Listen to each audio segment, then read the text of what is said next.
iniciando mais um programa Presença e Harmonia, com apoio cultural da antiga e mística Ordem Rosa Cruz Amorque, grande loja da jurisdição de língua portuguesa. O programa hoje é dedicado ao amor, mais especificamente o que a filosofia pode nos ensinar sobre esse tema e como influencia a concepção que temos sobre este sentimento. O nosso convidado é o professor Júlio César Luschmann, que é formado em Filosofia e História pela PUC Paraná, pós-graduado em Habilidades Gerenciais e em Psicopedagogia e mestre em Educação. É assessor pedagógico e conferencista do Grupo Positivo de Ensino e se dedica a estudos em neurociência, linguagem corporal, criatividade e afetividade. Júlio, bem-vindo ao programa e muito obrigada por atender o nosso convite mais uma vez. Eu que agradeço. Júlio, então qual que é a relação que podemos dizer que tem entre filosofia e o amor? Bem, a filosofia, ela nasce de uma condição, no momento na Grécia, em que as pessoas estão começando a desenvolver um pouco mais esse processo do pensar, do refletir, e um dos pais da filosofia é justamente o Pitágoras, e as pessoas costumavam chamá-lo, né, nesse momento na Grécia, de sábio. E Pitágoras, muito incomodado com essa ideia de ser chamado de sábio, ele disse, não me chame de sábio, me chame de um amante da sabedoria. Então esse conjunto, justamente, amor à sabedoria é o que dá origem, é a tradução literal da palavra filosofia. Então a filosofia está diretamente ligada com essa ideia de amor. Certo. E o que é o amor? Bom, essa é uma pergunta um pouco mais complicada de responder, né? Como assim, na filosofia a gente costuma sempre dizer que a filosofia é sempre uma busca constante por respostas.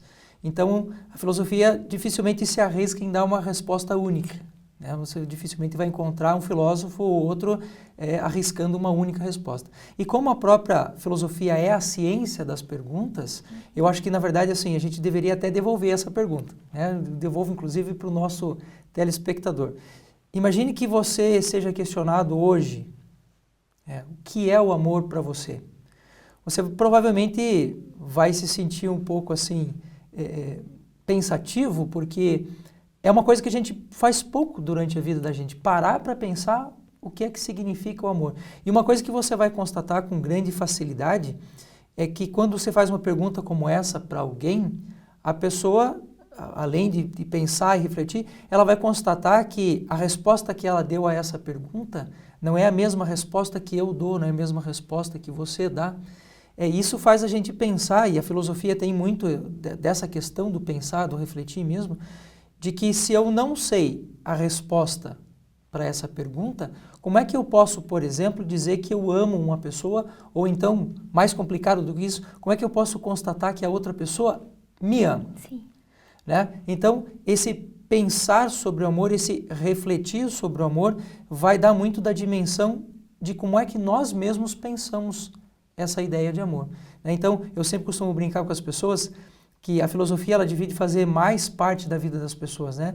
E uma das coisas que a gente devia fazer sempre que alguém nos diz eu amo você, é em seguida fazer a pergunta o que é o amor para você, porque justamente vai te dar a dimensão do que significa esse amor para outra pessoa.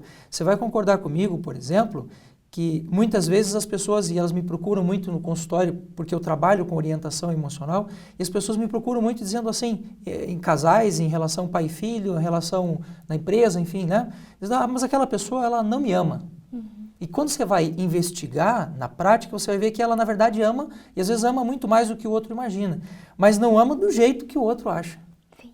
E isso acaba tendo uma série de problemas, muitos problemas. Eu atendo muito casais, e por incrível que pareça, as pessoas, às vezes elas passam anos uma ao lado da outra, e elas não fazem essa reflexão, elas não fazem essa relação. E aí, no consultório, normalmente quem procura, né, a orientação é porque algum problema já aconteceu. E aí, quando eu faço essa pergunta, quando eu direciono essa pergunta para as pessoas, o outro que está ouvindo fala, nossa, mas, poxa, eu não sabia disso. Eu não sabia que você pensava assim. Sim. Então, essa concepção de amor, ela é muito particular de cada um. Então, existe sim uma conceituação de amor, uma conceituação mais técnica dentro da própria filosofia, mas eu acho assim, é uma pergunta que deve ser construída par a par. E eu digo assim, não só nessa relação, no caso do casal, mas uma relação em que o amor ele aparece na relação empresarial, na relação pai e filho, na relação professor-aluno, na relação nossa com pessoas que a gente nem conhece muitas vezes, né? Eu posso tranquilamente dizer, não, mas eu amo a humanidade, eu amo a fagulha divina que há dentro dessa outra pessoa, né? Então, essa construção, ela precisa ser feita. E eu penso que a filosofia, nesse caso, ela é uma ferramenta, ela é um instrumento muito poderoso para a gente poder fazer essa compreensão, né? E no olhar, então, da filosofia, como que a gente pode explicar o amor? Pois é. Então, a filosofia, ela é a ciência das perguntas, né? Mas mesmo assim, sendo a ciência das perguntas, mesmo provocando essa reflexão, os filósofos, eles arriscam alguma conceituação, arriscam uma sistematização desse pensamento. É um alerta importante que eu faço a todos os telespectadores que nos ouvem agora, que quando a gente for olhar para essa concepção, que a gente olhe sempre no tempo e no espaço. Porque quando a gente vai olhar para a condição do que acontecia com os gregos e do que a gente faz hoje, a gente vai ver que algumas coisas mudam, né? Talvez uma das primeiras concepções assim que a gente tem de amor, ela esteja descrita num livrinho do Platão chamado O Banquete, né? E Platão ele faz muito uso da questão da mitologia para suas explicações. Platão usa muito também a questão de personagens, então ele fala na boca de personagens, né? E nesse livro, O Banquete, ele faz a descrição numa conversa com um filósofo da época chamado Aristófanes, né? E ele questiona o que é o amor para você. E Aristófanes, ele faz talvez uma das primeiras conceituações de amor que a gente tem, uma das primeiras sistematizações, quando ele conta o mito dos andrógenos. Talvez a palavra seja complicada, nem todo mundo tenha ouvido falar da palavra andrógeno, mas os andrógenos, eles eram seres mitológicos que eram extremamente completos. Então eles tinham o feminino, o masculino, o positivo, o negativo, tudo num só, né? E sendo assim, seres tão perfeitos, eles se aproximavam dos deuses. Inclusive, eles ameaçavam os deuses. São muito próximos, né? E Zeus, incomodado com essa situação, teria mandado sobre eles um castigo que teria, então, os separado, né? Então, popularmente, o mito dos andrógenos dá origem a algumas expressões que a gente usa popularmente, como a minha alma gêmea, a tampa da minha panela, né? A pessoa que me completa, a minha metade da laranja e assim por diante. Só que aqui é interessante a gente fazer uma breve reflexão, porque quando a gente fala do mito dos andrógenos e fala desse processo de separação, e as pessoas usam isso, você é minha metade da laranja. Na verdade, essa metade da laranja ela é imperfeita, ela é incompleta. Então, o amor dos andrógenos, ele é um amor possessivo, porque para que eu seja feliz, eu preciso da minha metade e eu sou possessivo com ela. Então, eu tenho que possuir você. E uma questão que chama muito atenção aqui quando as pessoas usam isso, e às vezes, muitas vezes de maneira inconsciente, né, é que essa possessão do outro, ela vai acabar no final das contas destruindo essa relação.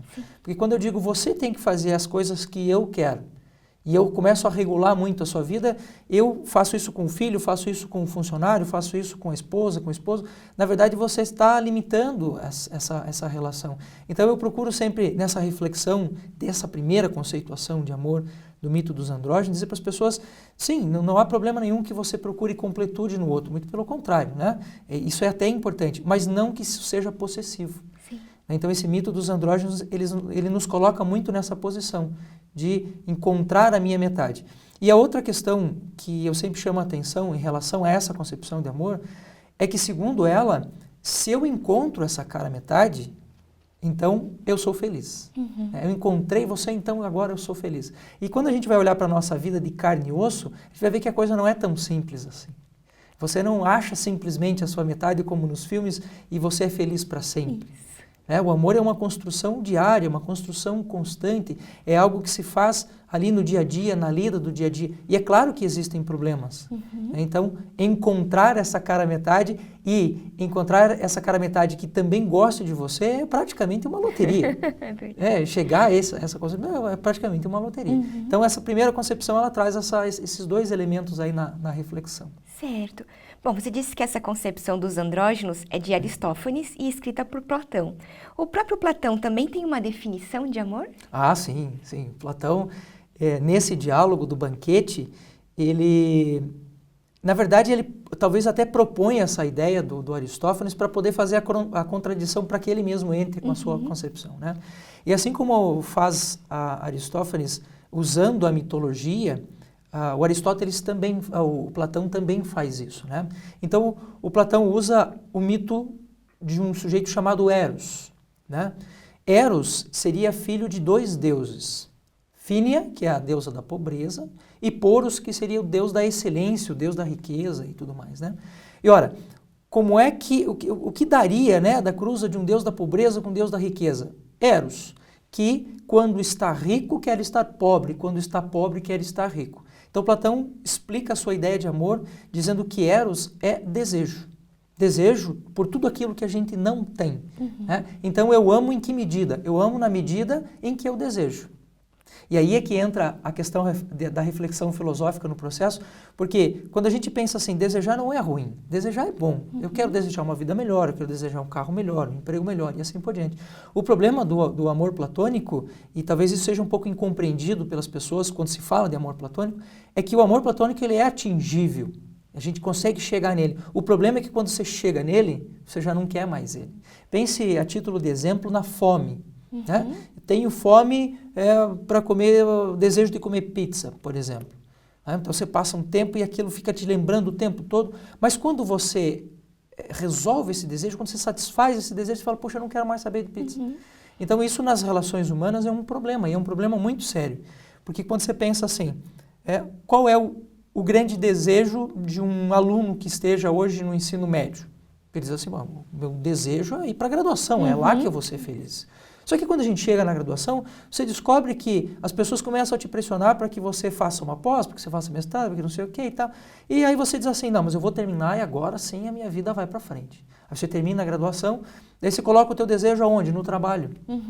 Aí quando você vai trabalhar, você vai lá e faz a entrevista com o psicólogo e diz para ele assim, não, você é o melhor funcionário do mundo, eu vou conseguir tudo que eu quero, você pode me espremer durante o dia, que eu vou ser resiliente, amanhã eu estarei aqui de novo E aí você olha para a pessoa que está trabalhando e o desejo dela, agora que ela atingiu o trabalho, passa a ser as férias, passa a ser o feriado, passa a ser um salário maior, né? Então, nesse processo, isso tudo faz com que as pessoas sejam muito desejantes e elas acabam não afirmando e nem reafirmando aquilo que elas já têm. O simples, o dia a dia, né? E você vê assim pessoas tentando viver vidas que elas não têm e que elas não podem atingir, né? Eu vejo isso assim constantemente no meu dia a dia, na orientação emocional. Então o sujeito tem 40 anos e ele está vivendo a vida do filho que tem 20, porque o desejo é de fazer aquilo. Ele não vive bem aquilo que ele está vivendo naquele momento, né? E as pessoas são assim com dinheiro, as pessoas são assim com sentimentos, as pessoas são assim com relações. Então esse amor platônico, ele nos faz pensar muito nessa condição.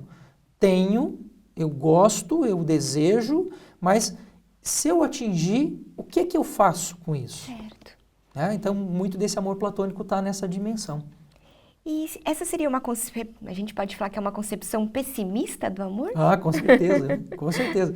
Porque você pensa, eu quero, eu desejo, eu atinjo, agora eu não estou desejando outra coisa. Então, essa vida, esse eterno retorno pelo processo de desejar, ele acaba fazendo da vida da gente uma coisa muito complicada, né? E, aliás, foi exatamente isso que Aristóteles, que foi aluno de Platão, contestou. As pessoas costumam dizer que Aristóteles foi discípulo de Platão. Isso não é verdade, porque eu não queria um discípulo assim, porque, afinal de contas, o Aristóteles questionou boa parte das coisas que Platão disse, né? Inclusive a concepção de amor. Então, o mais próximo seria realmente a ideia de aluno mesmo, né? E Aristóteles, ele faz justamente esse questionamento, essa coisa do pessimismo. Escuta, mas se eu desejo a esposa que eu quero e eu já tenho essa esposa, tá, agora eu vou ficar trocando de esposa? Se eu desejo o carro que eu tenho, será que eu não posso ser feliz com isso? Será que eu não posso ser feliz com a casa ou com o emprego que eu já tenho? Então, Aristóteles, ele faz uma concepção de amor um pouco menos pessimista nesse sentido. E Aristóteles chama a sua ideia de amor de filia. A ideia filia, se a gente for traduzir mais ou menos ao pé da letra, seria alegria, potência, né? E o que seria essa alegria? Seria a capacidade que eu tenho de me alegrar com algo que eu já tenho. E quando a gente olha para essa concepção platônica e agora a concepção aristotélica, e eu coloco isso numa prática, no meu dia a dia, na minha vivência, a gente vai ver que as pessoas hoje estão muito mais platônicas, muito mais desejantes do que alegres com as coisas que elas já têm. Sim. E muitas vezes, assim, o mundo capitalista, a mídia capitalista, ela faz com que as pessoas desejem coisas que elas às vezes nem podem ter. Você veja, por exemplo, um exemplo que eu sempre trago para essa conversa, para mostrar para as pessoas o quanto elas estão desejantes e pouco felizes com as coisas que elas já têm. Quando você pensa no conceito de happy hour, por exemplo, qual é o dia da semana que a gente faz happy hour? Aí você fica pensando, e provavelmente a resposta que as pessoas vão me dar é na sexta-feira. Ah, mas que horas você vai fazer esse happy hour? Ah, depois do trabalho. E a pergunta que eu faço, e aqui eu trago a concepção aristotélica, é: mas por que não fazer happy hour às 8 horas da manhã da segunda-feira? Por que as pessoas não levantam na manhã da segunda-feira e falam: hoje o meu dia vai ser maravilhoso?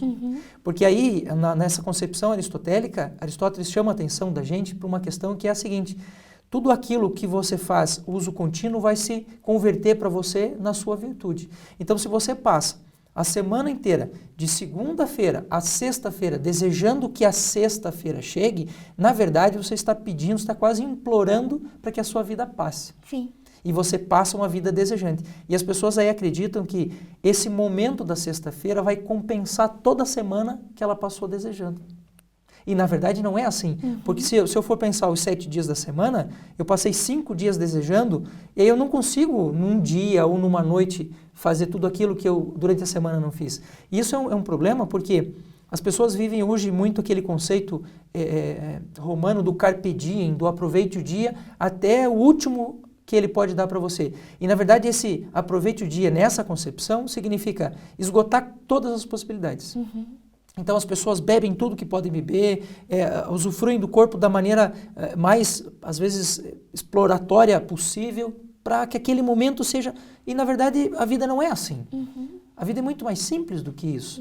Eu posso me alegrar com coisas diariamente, eu posso me alegrar com situações muito simples do meu dia a dia, e às vezes eu percebo que as pessoas, elas perderam muito dessa graça de vida, elas perderam muito desse alegrar-se com aquilo que você já tem.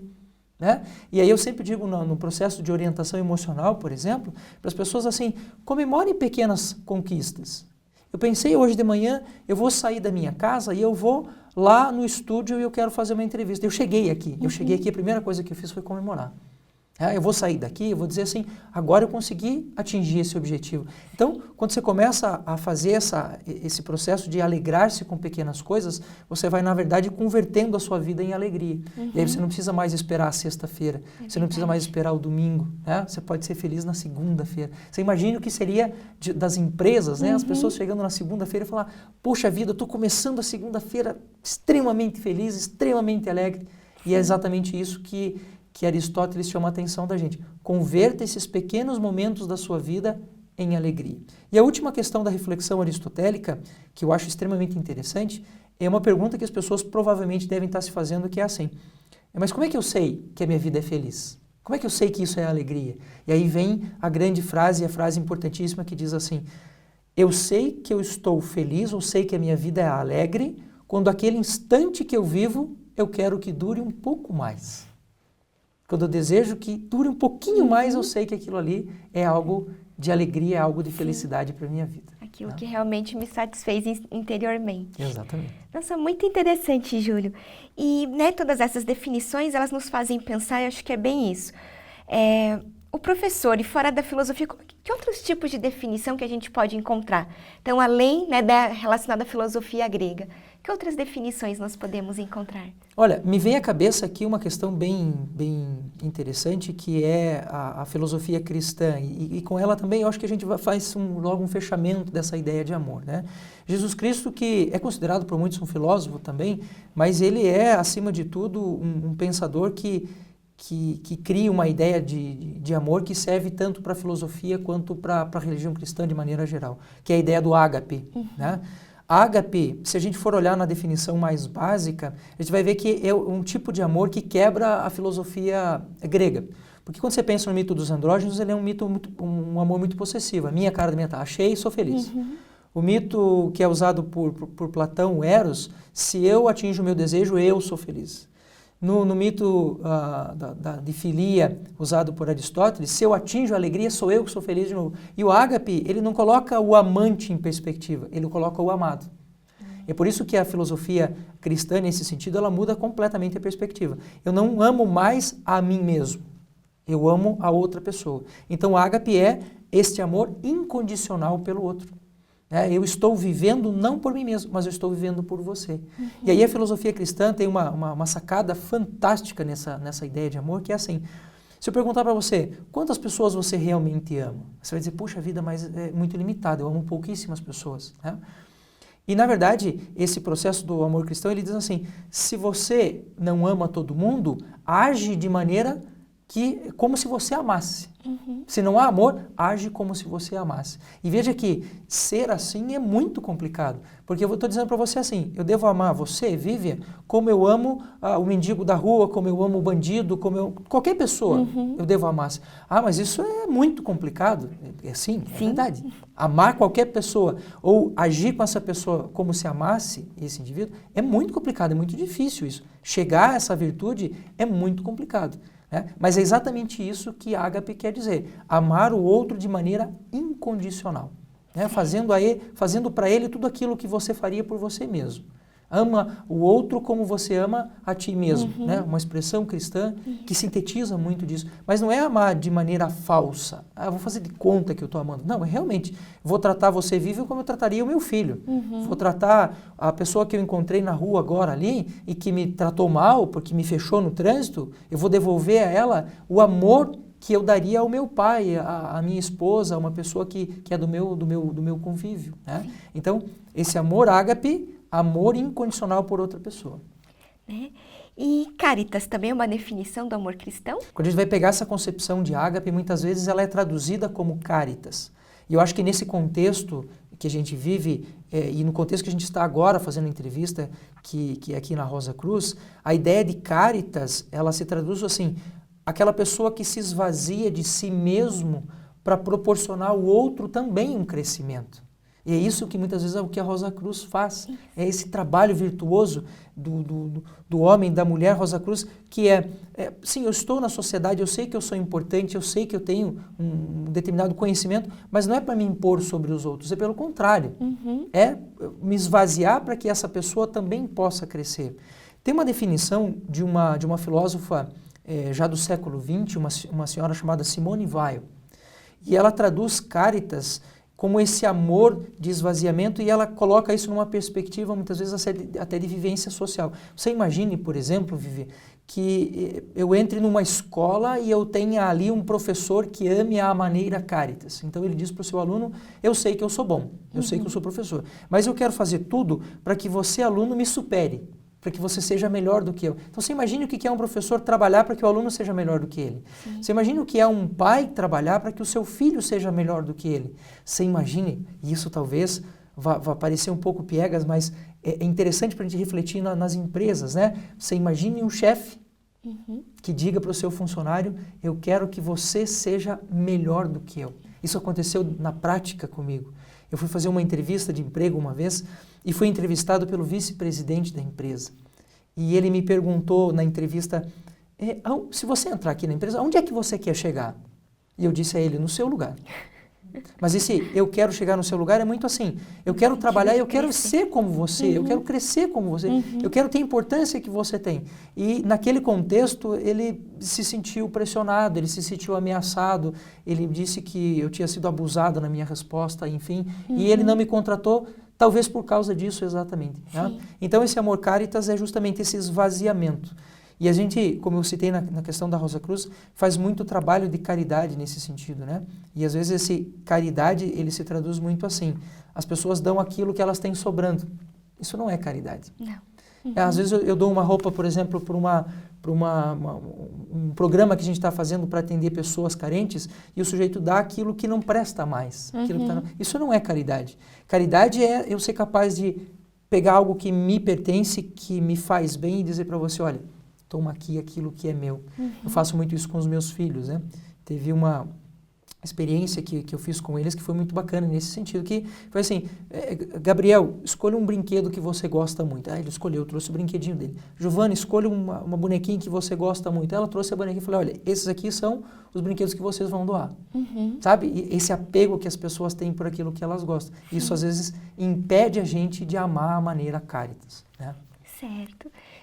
E, Júlio, existe algum filósofo mais próximo do nosso tempo que se aproxime, né, que a sua concepção sobre o amor se aproxime daqui como nós concebemos hoje? Sim.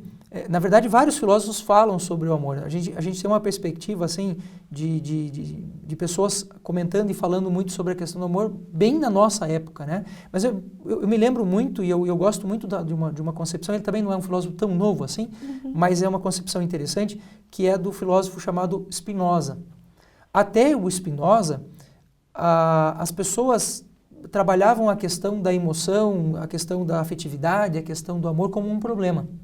Então as pessoas costumavam dizer assim, você quer uma vida boa, você tem uma vida racional, longe do amor. Aliás, a palavra amor, traduzido mais ou menos literal nesse momento, é de paixão, né? E a paixão que vem de pathos, que é doença. Então você veja que estar apaixonado ou estar amando alguém nessa condição de amante é estar doente. Então, o que o Spinoza faz? O Spinoza, o Hume, são pessoas que trabalham a concepção do amor como uma solução para o problema e não como um problema em si. Então, o Spinoza ele trabalha com uma ideia, uma energia vital nas pessoas, a que ele chama amor, e que ele vai dizer assim, se você tiver isso bem desenvolvido em você, se você for capaz de amar efetivamente, você vai ter uma vida muito melhor. E aí, ele mesmo chama a atenção para um detalhe que na filosofia a gente bate muito forte nisso, que é a ideia da potencialização das coisas que você já tem em você. Então, ele diz assim, né? O amor é a passagem para um estado mais potente do próprio ser. Mas o que isso quer dizer na prática? É que ele está colocando a bola no seu colo. Ele está dizendo, se você quer ser mais feliz, se você quer amar mais, é você que tem que fazer isso. Então, essa coisa assim de eu colocar a minha felicidade na mão de outra pessoa, a minha felicidade na mão de uma receita qualquer, uma pessoa que não vive no nosso país, que não sabe o que você faz, não sabe como você vive, diz para você, se você seguir essa dieta exatamente desse jeito, se você seguir essa receita de felicidade, essa receita de amor, você então será feliz. Ora, quem é o maior especialista em você mesmo? Você. Quem é que pode dizer para você como é que a sua vida tem que ser feita? É claro que você pode ser orientado por outras pessoas, mas é você que tem que decidir isso. Sim. Existe uma frase que eu gosto muito de um poema que diz assim, plante seu jardim e decore sua alma ao invés de esperar que alguém lhe traga flores. Então, tem pessoas que passam a vida inteira esperando o amor aparecer, esperando o amor bater na porta. E o que Spinoza chama a atenção aqui é justamente para esse processo, de que o amor é a passagem para o estado mais potente do próprio ser, ou seja, depende de você amar, depende de você potencializar isso, depende de você desenvolver esse processo, essa energia vital. E fazendo isso, você estará fazendo isso para a sua própria vida, você estará, né, dando energia, dando vida a você mesmo, e não esperando que alguém traga flores de fora. Então, faça a sua parte, faça o seu trabalho. Essa é a grande mensagem aqui do amor spinoziano, que é bem legal. Júlio, agradeço muito, né, pela sua participação no programa. Eu acho que assim tivemos uma aula excelente a respeito do amor e também da importância de colocarmos mais a filosofia na nossa rotina, no nosso dia a dia. Gostaria de falar alguma coisa mais para fecharmos o programa? Filosofem sempre e continuamente, vocês vão ver que a vida da gente melhora muito nesse sentido. Se vocês quiserem um livro de referência para essa questão do amor, que inclusive a gente está usando hoje aqui, é um livro chamado Pequeno Tratado das Grandes Virtudes, de um senhor chamado André Comte Sponville. Ele consegue desenvolver um pouco mais essa ideia do amor, e as pessoas que se interessam pelo tema e o quiserem, procurem, é um ótimo livro. Muito obrigada, Júlio, e espero tê-lo aqui conosco outras vezes. Muito obrigado. Aproveito para lembrar do nosso e-mail, presençaeharmonia@morc.org.br. É sempre muito importante para nós suas críticas e sugestões. Aguardamos também, a sua participação no nosso próximo programa. E muito obrigada. Paz profunda.